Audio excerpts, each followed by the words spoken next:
They say time heals everything, but I'm still waiting. For more than 500 years we've been fighting to live. 80s baby born in 85. 12 years after Wounded Knee, but what about the massacre? When they slaughtered 300, I ain't talking about the movie 1890 on the cold December day when the cavalry came and started shooting cause of ceremony. Scared we might raise the dead and take back our lands. Raise our arms and make a stand and fighting back with these words. If you don't know your past, then your future is bleak. So seek knowledge from the elders who still live and hold the teachers for the people. We tomorrow gotta carry on traditions for our children, so we bridging the gap. Cause brats out to break us down by creation of school. 1879, we were taking treated cruel like some animals. The priests never took sabbatical from beating and raping young women and men. Sego, it is December 29th. We are really wrapping up this year, and we're going to do some of that tonight. Welcome to Let's Talk Native on the LTN Radio Network. This program breaks all the rules for Native radio. No buffalo speeches, no mystic healing, no special Indian prayers. We tackle the real issues facing Native people. We look back at our glorious and our grave history, a tough look at where we're at now, and look forward to our ongoing battles for sovereignty and autonomy. Let's Talk Native is produced in association with Iroquois Promotions on the LTN Radio Network, streaming live from the Cattaraugus territory of the Seneca Nation, and simulcast and rebroadcast on the Gway, CKWE in Tandanega. You can find us at www.ltnradionet.com. And, of course, we are Facebook Live. Every show, every Monday and Friday, we are Facebook Live here. And, of course, I even do Facebook Live on my New York show on WBAI on Thursday mornings from 10 till noon. I am John Kane. I am the show's host and producer. I'm joined in studio by Matt Hill, and I want to thank Matt for joining us. How you doing? And I got Jake Proud in studio, who's manning our board and tending to our cameras that we use not only for our Facebook live streaming, but we also use for our videos on YouTube, on our YouTube channel, Let's Talk Native TV. I encourage you to check out and perhaps even subscribe to our YouTube channel, and then you'll get notifications for every new video we put up, including not just videos of the show, but smaller videos that we do on various topics and issues. And so we do quite a bit of that as well. So I also want to give a shout out to Kelly McMillan, who is our studio engineer. She designed what we have here. And so I want to give a shout out to her as well. Hey, we opened up the show with Indigenous Holocaust. It is a kind of an interesting song addressing some history, and we're going to address some of that history as well. And so, in a little different way. Yeah, well, yeah, we're not going to sing. Look, today is an anniversary. It's December 29th. And, look, I would love to assume that all Native people are aware of certain points in history that are significant to all of us. But that's not necessarily the case. So without making assumptions about what everybody knows or should know, I want to flat out say that today is the 127th anniversary of the massacre at Wounded Knee. On December 29th in 1890, the 7th Cavalry, the same one that was essentially wiped out by a Sitting Bull and Crazy Horse 15 years earlier, I think approximately. They would happen upon it, and I can read some of the account. This is, of course, this is just the Wikipedia version, but the Wounded Knee Massacre, also called the Battle of Wounded Knee, not by any of us, but certainly the military still refers to it as that, occurred on December 29th near Wounded Knee Creek, on the Pine Ridge Indian Reservation in South Dakota. The previous day, a detachment of the U.S. 7th Cavalry, commanded by Samuel Whiteside, I should say, intercepted, and I love this, Spotted Elk's band of Lakota. And, so when they say intercepted, the whole idea is people have no idea that Native people were essentially being required to maintain their presence on these, they call them Indian reservations, but they were tantamount to concentration camps. And we'll talk a little bit more about that later. But so when they didn't, they were considered hostiles. If they didn't stay on these appointed reservations. You went off reservation. Yeah, I mean, that's where that expression comes. Yeah, such and such really went off the reservation on that one. It means that they broke the rules. And so the rules were, if you were off the reservation, you were considered a hostile. So when Samuel Woodside intercepted Spotted Elk's band, the whole idea was you aren't where you're supposed to be. You're not in your designated spot. And so, and this account says they escorted them 5 miles. No, they force marched them back towards where they were supposed to be, and then they made camp. Again along the Wounded Knee Creek.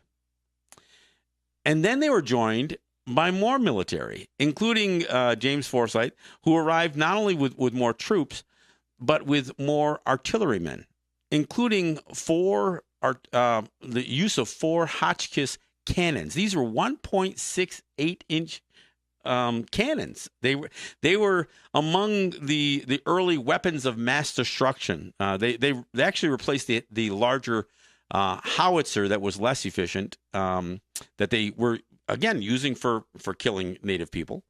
And this gun, the 4 that were imported from France, were purchased specifically to kill Indians. What I read about that was that they were a lighter, more transportable over the rougher terrain, and they could rapid fire, and that was their key. They were the first breech-loaded cannon, essentially. Yep. So it allowed them to do it much quicker. So they have all these guys herded up, and they surround them with, with almost 500. Essentially, it was 400, almost 450 troopers, 200 or 22 artillerymen, and a bunch of the native scouts. Always represent, to me, that proverbial sellout. And some of these were Lakota. Everybody likes to always associate the scouts as the Crow, but so these were Lakota or Oglala, I should say, Oglala Sioux, that were being used as scouts to help round up Lakota. I mean, it's there's so much of this stuff that seems just crazy. Then, in the attempt to disarm the few that did have guns there, one of the guys there didn't want to give up his gun because he paid a lot of money for it. I mean, I think people can forget the idea of taking somebody's livelihood, which was a gun they would use to hunt buffalo specifically, was not something that people were very willing to do. And in that process, the U.S. cavalry decided to just open up fire on them, including using their 4 Hotchkiss cannons. When all was said and done, there would be 90 men and over 200 women and children who would be massacred, unarmed. Keep in mind that almost all of them were completely disarmed. Among also 25 of the troops were killed. Most of them in straight up hand-to-hand combat or killed by friendly fire because of being caught up in their crossfire. There would be 25 medals of honor that would be issued for this massacre. Now, to put this massacre in context, and I think historically, this massacre, which happened in 1890, December 29th, 1890, this day, 127 years ago, not that long ago. I mean, my grandparents were alive during this time period. So it's not that long ago. It's considered, by many historians as the bookend to the Indian Wars, as if this was a war. I mean, this was a massacre. But it would be the last time that you would see this kind of brazen, just execution or massacre or slaughter, I guess is the best word, of Native people. And again, 2/3 of the people killed here were women and children. So that's what would take place. Now, if you're wondering how and why such a thing would happen, we talk a lot about media. We talk about the impact of media on policy, and I got to take you back because there was a newspaper in the area. It was called the Saturday Pioneer, It was produced in Aberdeen, Dakota Territory. And the editor of that paper was a man by the name of L. Frank Baum. He's from Central New York. L. Frank Baum, yeah, from Central New York. Chittenango, New York, just east of Syracuse. That's where he was born. But he would go out west and make his name and his, I don't know how much of a fortune. But now, when I say L. Frank Baum, if that rings a bell at all, because you've probably seen that name and you've probably heard that name, and you may not be able to quite place it. It's because. Yeah. Great hit. It's because of the wonderful things he does. Yeah. L. Frank Baum is the author of The Wonderful Wizard of Oz. Yeah, that's right. You know, many of you interpret the Wonderful Wizard of Oz as a children's story, and of course, it's not quite that. There are college courses that talk about breaking down just what the Wizard of Oz, who was represented by what. The Tin Man represented industry. The Scarecrow represented farmers. You know, it shows you that they thought farmers were brainless, I guess. The Flying monkeys. Well, we'll get to that. But the lion represented kind of a toothless military at the time, so to speak. And the Wicked Witch of the South, right, or the West? West. Yeah, of course it would be the West. The Wicked Witch of the West with her flying monkeys represented nature and native people. The monkeys represented the quote-unquote Indians. And, of course, the Wicked Witch of the West represented the raw, untamed nature. And that's not my analysis. This is the kind of the standard analysis of The Wonderful Wizard of Oz. But I don't want to get too much caught into that. Let's get back to what he wrote here. So as the editor-in-chief of the Saturday Pioneer, he offered strong opinions about Native people, about Native issues, and one of those strong opinions was offered up right after Sitting Bull was killed, and of course he was murdered. Yeah, ironically, he was murdered by the they're not really tribal police, but they were, and in fact they were considered the Standing Rock Sioux. Ironically, when you think about again, the tensions that would exist, but they were considered the tribal police from the Standing Rock Sioux Reservation that would be the ones who claimed to, who history records as being responsible for the murder of Sitting Bull. So this is what L. Frank Baum wrote. It's called the Sitting Bull editorial. It's also, this and another piece that I'll read are considered also called Baum's genocide editorials, and you'll see why. So let me read this here. And before I do it, let me also qualify. Remember, this is written by a white man. So there are things that are said here that are obviously complete aberrations to the truth or the reality of any understanding of Native cultures or Native peoples. But I want to say that because I don't want anybody to think that the stuff that I'm reading is not just true opinion, but that it's based on any kind of fact. But let me go ahead. Sitting Bull, most renowned Sioux of modern history, is dead. He was not a chief, but without kingly lineage, he rose from a lowly position to the greatest medicine man of his time by virtue of his shrewdness and his daring.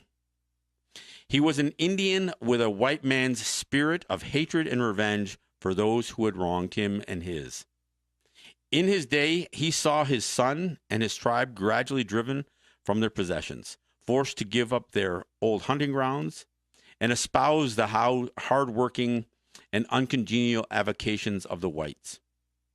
And these, his conquerors, were marked in their dealings with his people by selfishness, falsehood, and treachery. What wonder that his wild nature, untamed by years of subjection, should still revolt. What wonder that a fiery rage still burned within the breast, and that he should seek every opportunity to obtain vengeance upon his natural enemies. The proud spirit of the original owners of these vast prairies, inherited through centuries of fierce and bloody wars for their possession, lingered last in the bosom of Sitting Bull. With his fall, the nobility of the redskin is extinguished, and what few are left are a pack of whining cur who lick the hand that smites them. The whites, by law of conquest, by justice of civilization, are masters of the American continent. and the best safety of the frontier settlements will be secured by the total annihilation of the few remaining Indians. Why not annihilation? Their glory has fled, their spirit is broken, their manhood has been effaced. Better that they die than live the miserable wretches they are. History would forget these latter despicable beings and speak in later ages of the glory of these grand kings of the forest and plain that Cooper loved to heroism. We cannot honestly regret their extermination, but we at least do justice to their manly characteristics possessed according to their lights and education by the early Redskins of America. That was in the Saturday Pioneer on December 20th, 1890. So 9 days before this massacre, this would appear in print. And these newspapers, although they came out here in a rural area, this was the way newspapers told the story of the West. They pulled these editorials, and that would be widely read. In 9 days, the very massacre, the very extermination, the very annihilation that L. Frank Baum was calling for would occur. Now, keep in mind, this is almost some kind of backhanded compliment to this idea of what Native people represented to white people that was defied and defiled by the reality of who Native people were. I mean, consider that what he's asking for is to kill Native people so we could live in their memories as these noble kings of the forest and plain. That we would be forgotten for who we are and remembered for who they say we were. So 9 days before the massacre at Wounded Knee, a prominent editor of a newspaper, one who would become a national hero, a much revered writer of American literature, L. Frank Baum, would call for the extermination, the annihilation of Native people, all Native people. I mean, keep in mind, he's saying just wipe out all the, get rid of all the Native people. That, whatever nobility this is, when we hear this expression that says the only good Indian is a dead Indian, I've written about this before, and there's two ways to interpret that. And the two ways, one way to interpret it is that the only time an Indian is good is when he's dead. And of course, then there's the L. Frank Baum view that says, no, all the good Indians are dead. The ones who were good, the ones who were noble, those ones that we want to praise, the ones we want to slap the images on the side of our football helmet, yeah, they don't exist anymore. We are not going to acknowledge, we will not acknowledge Native people as they exist. We're going to create the image, our image. We're going to rewrite history. We're going to tell you what a Native person was, and we are not going to be encumbered by what we've turned them into. That's what the L. Frank Baum view was. Now, so that happens, and that gets written on December 20th, and on the 29th is when the actual massacre would take place. Now, just to be clear, there is another editorial that will come out after the massacre, and here too, he condemns the military, not because of the loss of life of Native people, but the image that it has, and of course the loss of life of soldiers. And so here is what is considered the Wounded Knee editorial that would come out a week after or a few days after the massacre. It says, the peculiar policy of the government in employing so weak and vacillating a person as General Miles to look after these uneasy Indians has resulted in a terrible loss of blood to our soldiers, and a battle which at best is a disgrace to the War Department. There has been plenty of time for prompt and decisive measures, the employment of which would have prevented this disaster. The Pioneer has before declared that our only safety depends upon the total extermination of the Indians.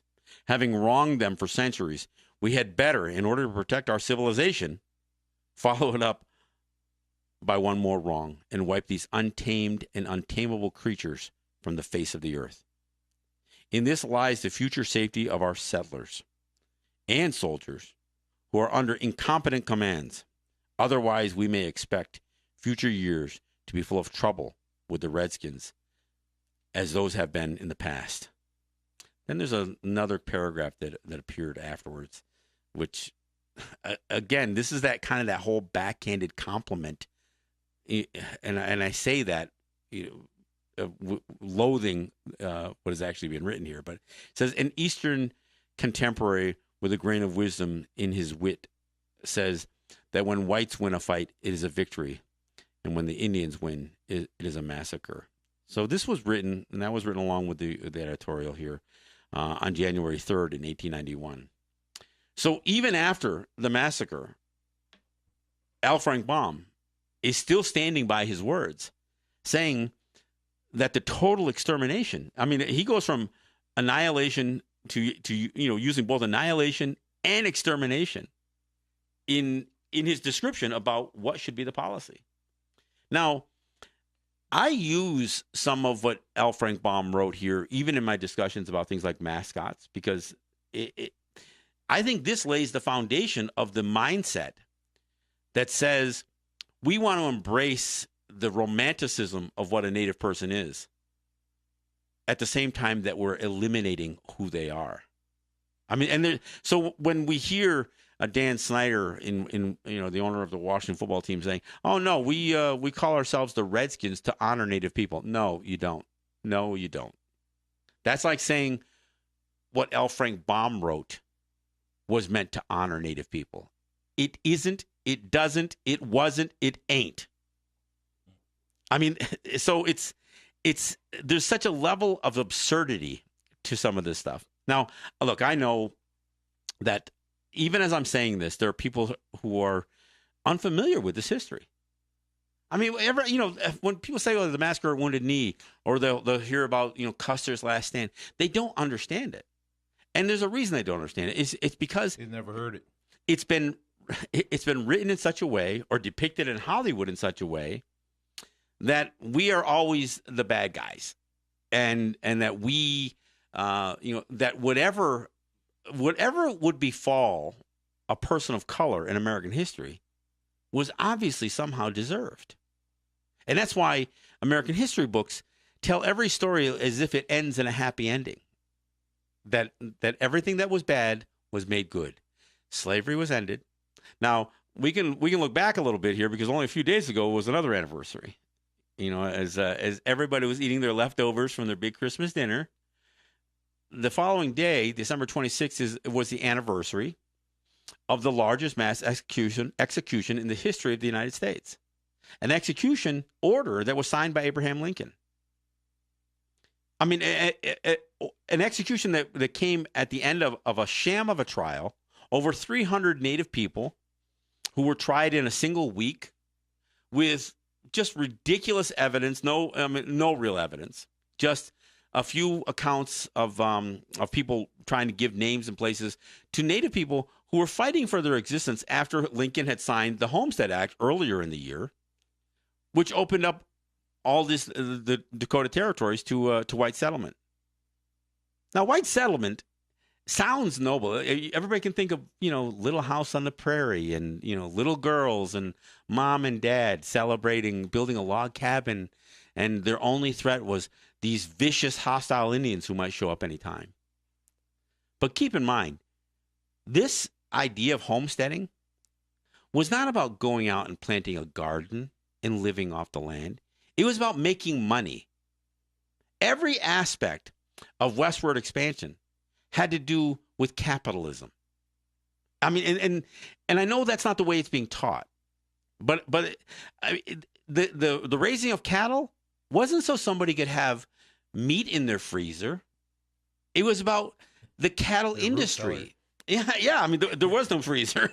I mean, this was about raising money, making money, raising, herding and pasturing cattle that you would drive far enough east to cash out. This was about cash crops. This is about raising again, to the extent that farming was a part of this thing, and of course, it would also involve panning for gold and gold mines and coal mines and copper mines. We don't need to cover like the clearing of native people in California for gold. I mean, you hear about the gold rush, but you don't hear about the genocide and what was that Yahid or what was the name? Yeah, of that yeah, movie? the last of his tribe. Yeah. That's a good story. I mean, that's or a prime when, example there. When people tell stories about Paul Bunyan and Babe the Blue Ox and the timber. We're talking about trees that forests that were completely wiped out for money. I mean, these weren't guys who were cutting a tree down so they could build their log cabin. I mean, and anybody who doesn't understand the gross and obscene nature of capitalism as it played out in westward expansion, and what was in the way? No, it wasn't the spotted owl that was in the way. It was native people. Native people were victims of genocide because we were the resistance to what was befalling the planet. And you know what? We still are. We still are. And they didn't pray. No, they didn't pray. They didn't. And there wasn't. Well, I'm going to offer my hopes and my thoughts and my prayers. I love that image of, people in Puerto Rico. Here, let me go to my closet and pull out some thoughts and prayers, and I'll send them. Forget about. Maybe I'll throw a roll of paper towels at you too. But no, forget about real support. Now, thoughts and prayers. Now, there weren't a lot of thoughts and prayers that went to the native people as they were, 200 years ago, 150 years ago, 127 years ago, offering the resistance. And it wasn't last year. Last year when we were offering the resistance. In fact, how was that resistance responded to? By grossly militarizing, a bunch of redneck cops in North Dakota, giving them all kinds of tools, everything from water cannons to sound cannons to, concussion grenades and pepper spray and, automatic weapons, tanks, artillery vehicles, armed personnel carriers, all of this stuff. Why? To push back on a few native people and some college kids that are there supporting them? Bring out the attack dogs. So, yeah, it is really important that people understand this history. And so when we hit certain calendar dates, when we hit, December 26th and when we hit December 29th, I'm going to keep talking about this stuff. I mean, one of the things that I posted on Facebook that I was actually pleased to see how many people are now acknowledging what most people knew nothing about only a few years ago, and that being the execution at Mankato, Minnesota. I mean, and of course, I've got a lot of Native people on my group pages and on my friends list, so I'm going to see a lot of that stuff. But if I remember when I first started talking about this, almost nobody that I talked to knew about this stuff. Well, that was my revelation too, because the first time I seen it was like 2015, 14, something like that. When I asked you the question, is, have you ever heard of this place? You're like, oh yeah, of course, John knows all about it. But it was I seen it on. What is it? The furniture show where they judge the antiques. You saw the beer tray, right? It was a spoon set. Oh, a spoon set. An engraved spoon commemorative. Set. How they do commemorative spoons, thimbles, and had that town square etched in the spoon face. And the lady was asking, "What is this?" And then the guy told her, "Oh yeah, that's," and it was worth a lot of money. Yeah. And then it turns out there's all kinds of items and associated that were commemorating that execution. Hey, look, we're at the bottom of the hour. We'll take a break here and we'll come back. We'll talk a little bit about some of the stuff, the year in review. But, I just think it's so important that people understand some of this history because it repeats itself. And we'll talk about that a little bit as we go with some more of what's taking place this year. So we'll be right back after this.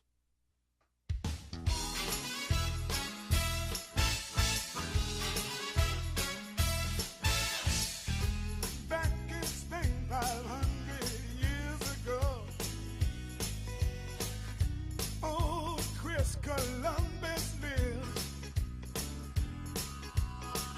Told Isabella that the world was round. She thought he flipped it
Yeah, there we have it. 1492. Who found who?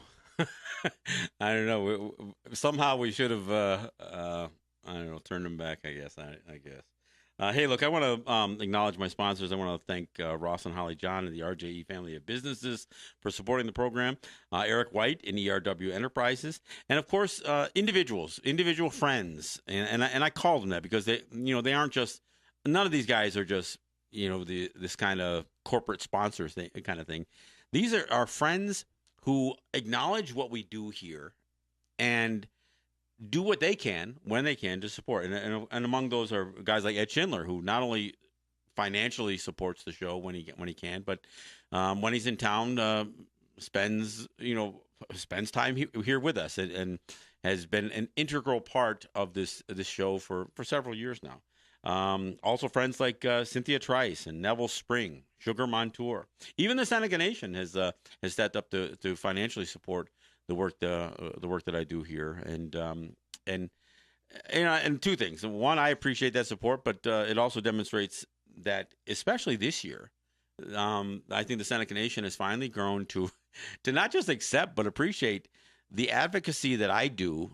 That it's not just about them not being able to do it themselves, but the fact that I can raise issues more appropriately because I'm not Seneca, for one thing. I don't necessarily have the same dog in the fight that certainly counselors or executives of Seneca Nation, even the Seneca people Your themselves. networking ability too. I mean, you got a lot of contacts in New York City. That's probably one of your secondary purposes of going down there besides doing your show.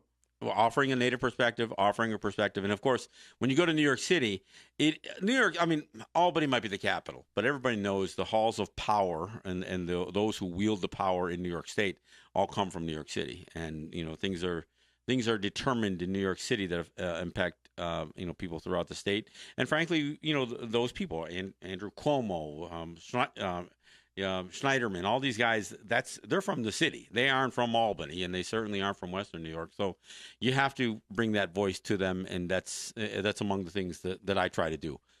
I want to thank all those who have supported the program and support the work that we do here.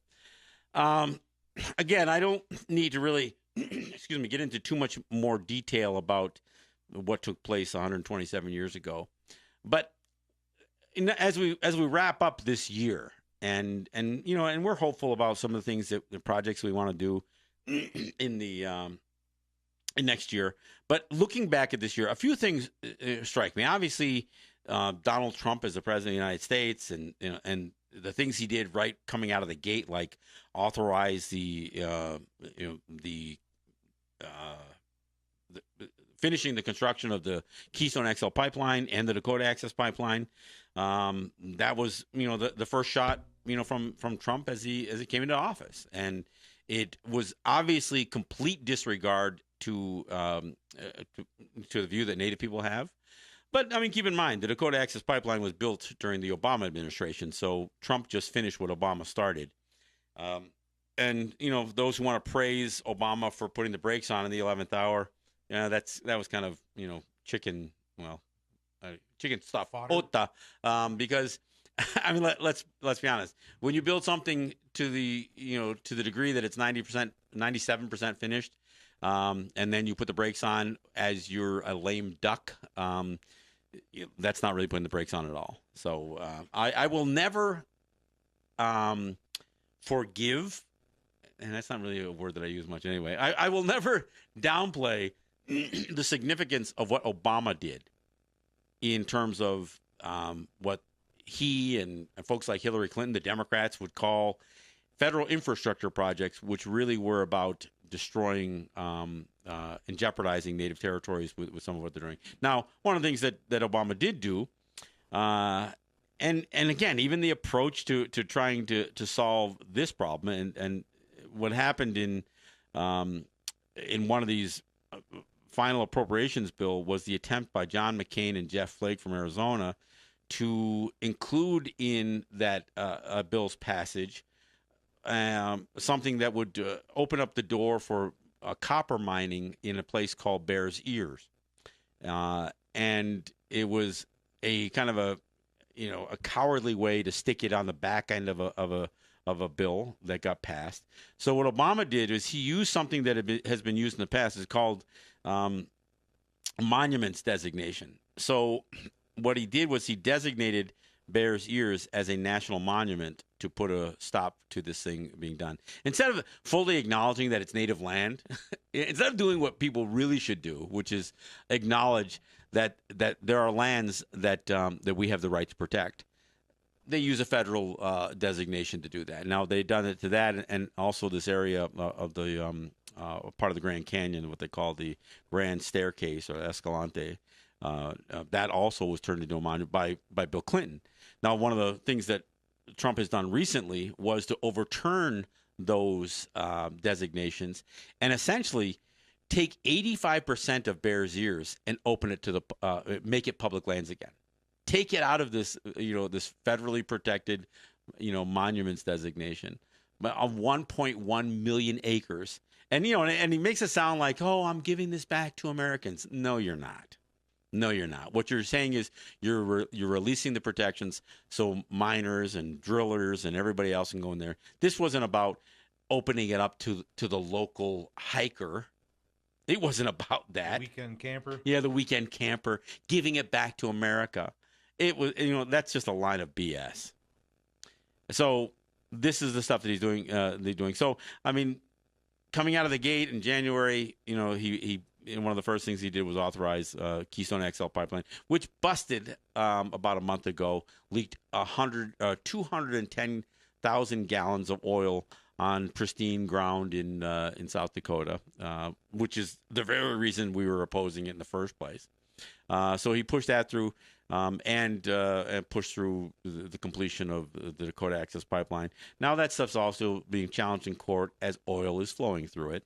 And now he's trying to desecrate more native land. And there's a certain irony to the fact that you've got Trump and the alt-right doing, basically being involved in rioting to the point where they actually somebody gets run over by a car in Virginia because they want to take down a monument praising the South, Confederate monuments.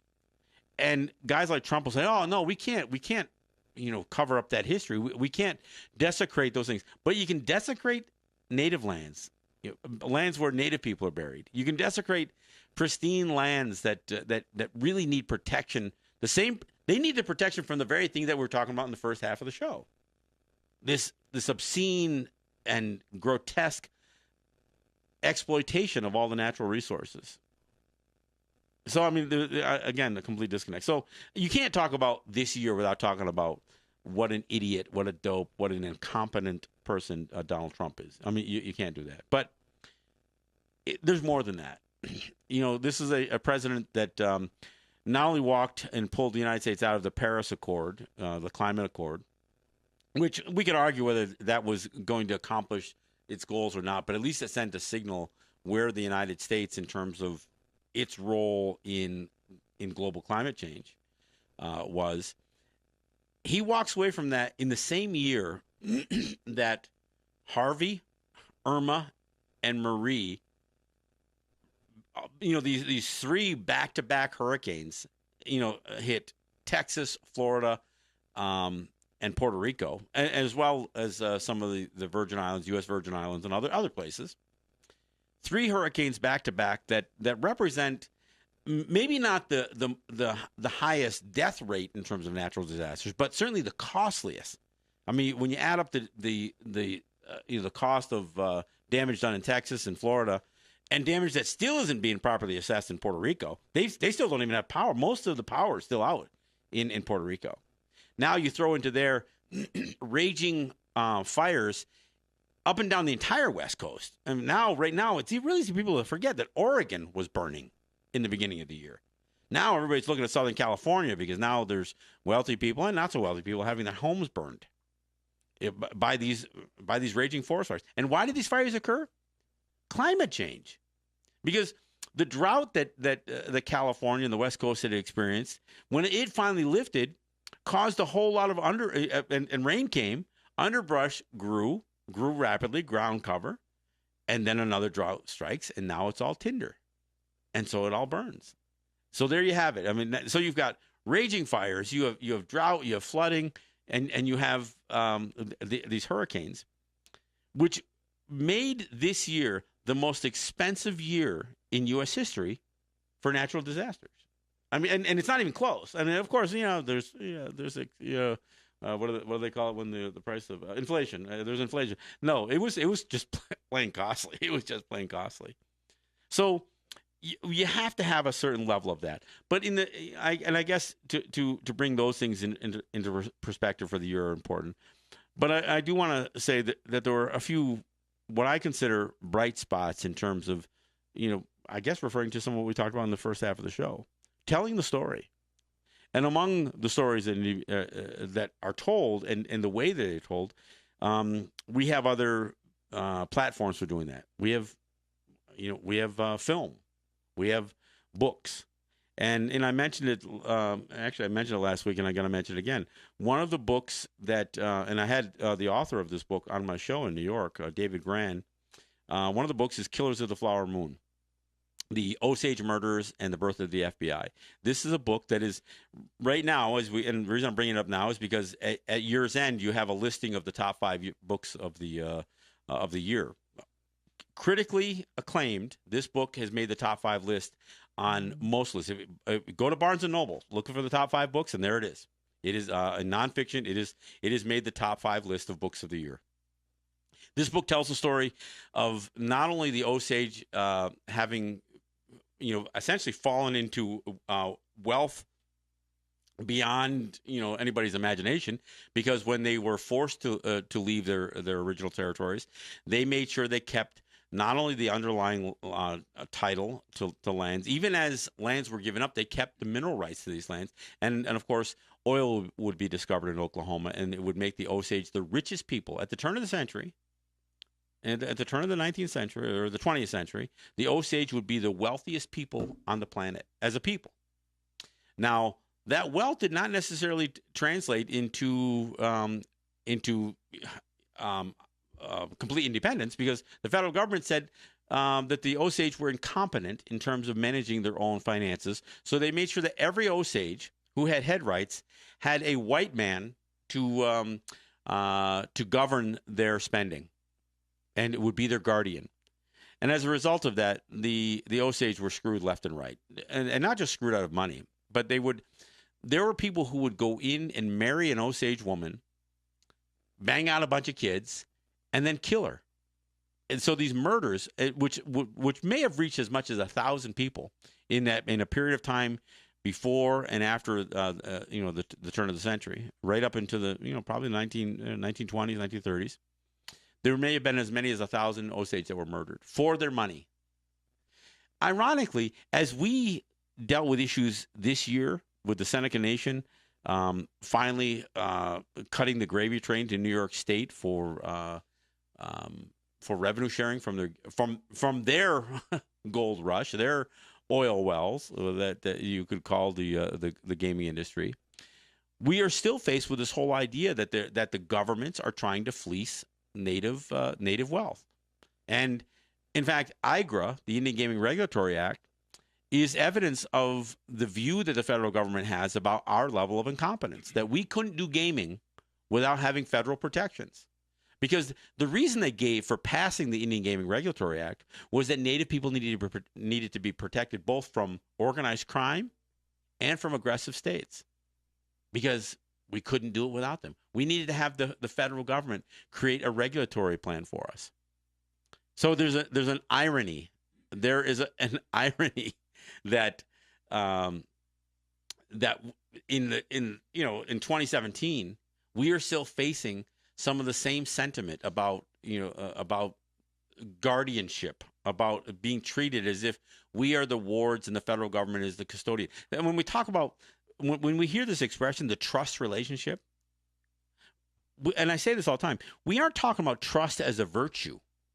We are not saying that trust, like this idea of trust, that we have this mutual respect and trust for each other. When the federal government says the trust relationship, they mean that they are our trustees. that we are their wards, that we are their children, and that they need to provide custodial oversight for everything that we do. And of course, I say BS to all that. And again, this is the way it plays out. But again, getting back to the book specifically, Killers of the Flower Moon is a great read. I only read a few books a year these days. I used to read more, but if I get through 2 or 3 books a year, that's a good thing. This is probably the first year that I've read a book that made the top list, made the best books list of the year. This book is destined to become a film. But what David Grann does here is not just tell the story of 1921 in Osage territory. After he tells the story of what the FBI did, and the history of the trials and the jurisprudence that would take place.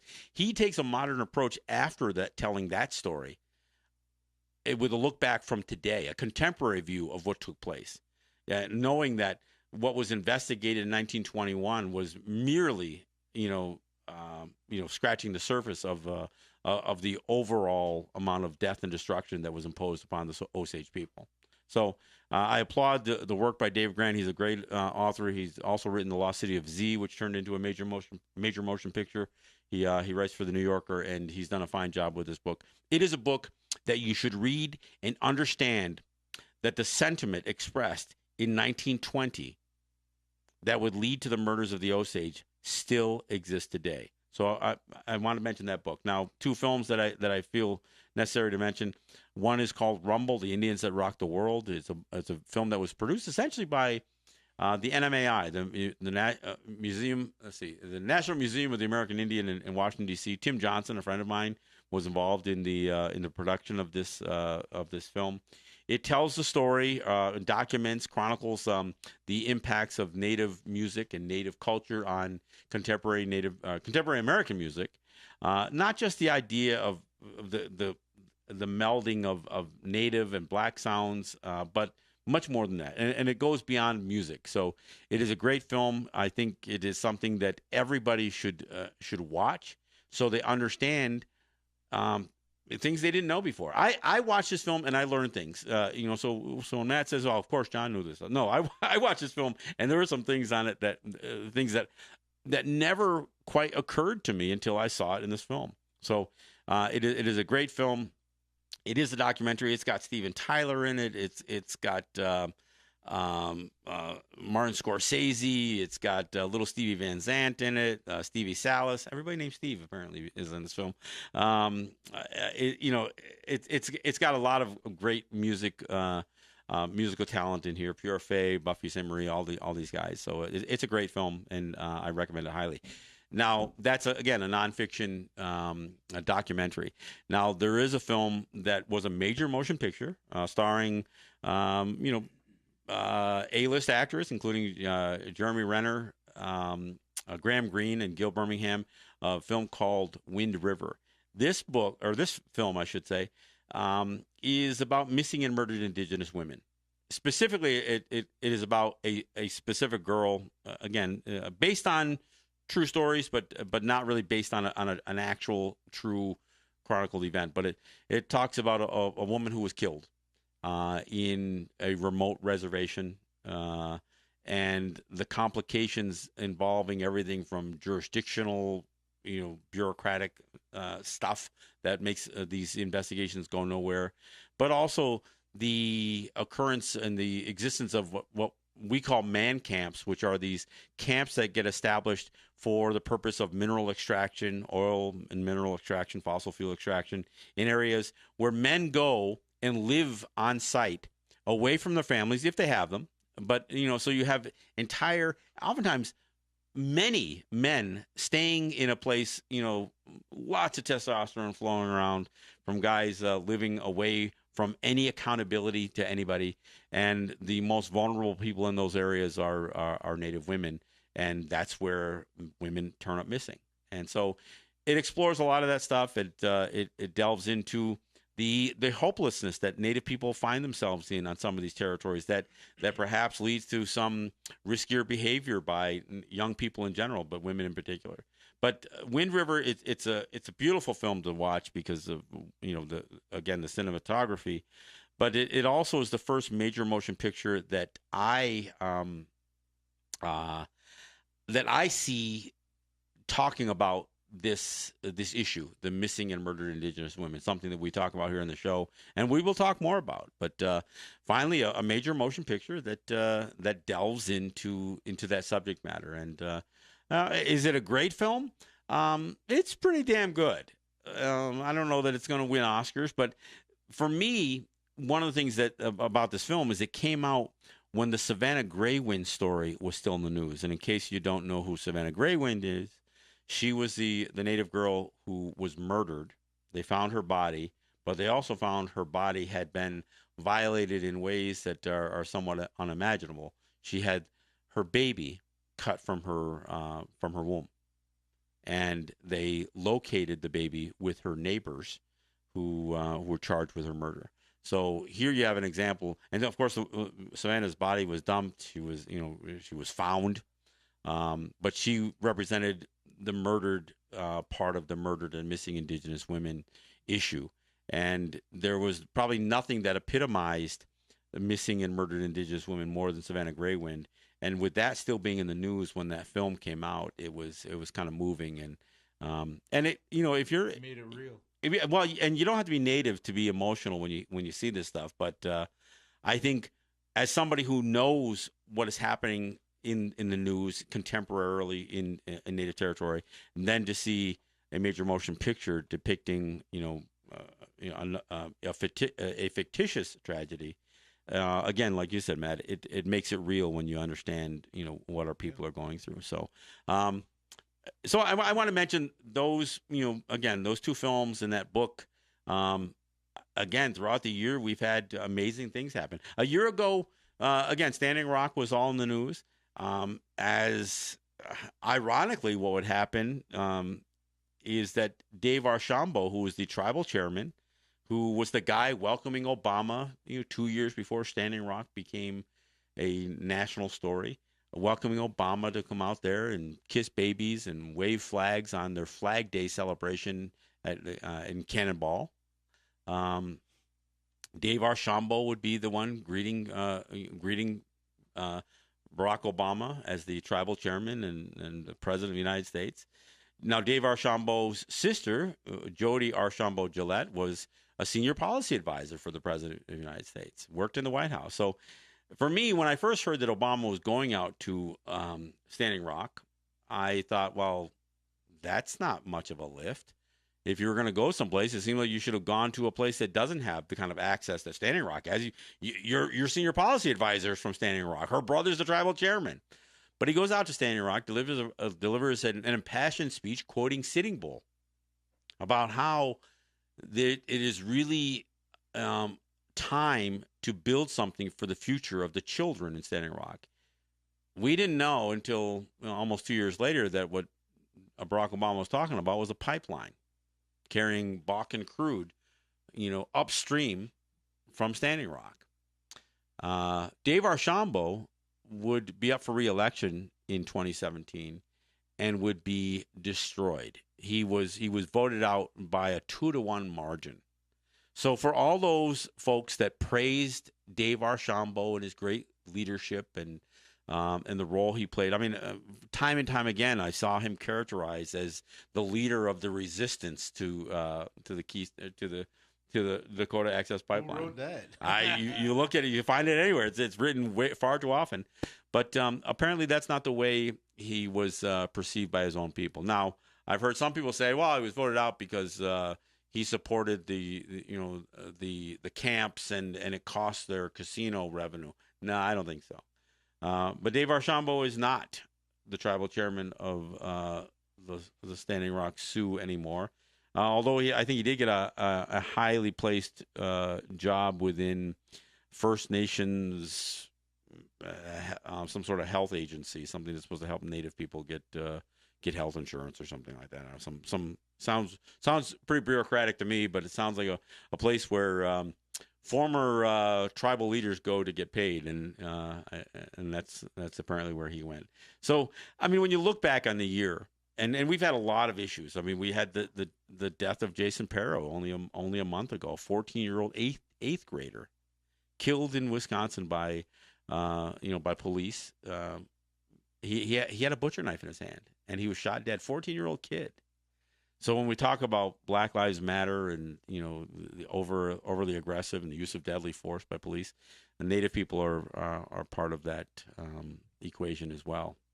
There's a lot of tragedy to talk about in 2017, but I still remain optimistic that within the pockets of people in the United States, but certainly Native people, are those pockets of strong resistance that are. It's kind of like the Mike and the Mechanic song that says, "Teach your children quietly, because someday sons and daughters will rise up and fight where we stood still." That's what I'm optimistic for.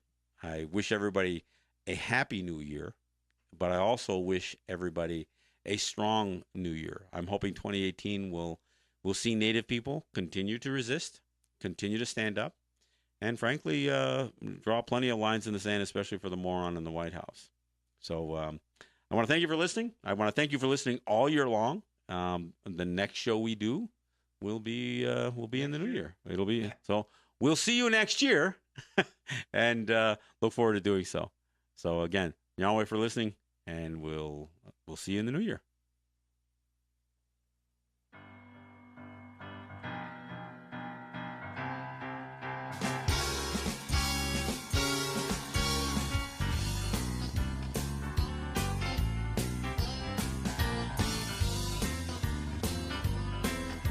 Trying to cross the border to the good old USA. Man said, where you come from, boy? How long you gonna stay? I said, I'm from the 6th Nation, and Reserve, don't know when I'm coming back. He said, I'll have to see your Indian cop. I said, why don't you tell me, Jack? Where's your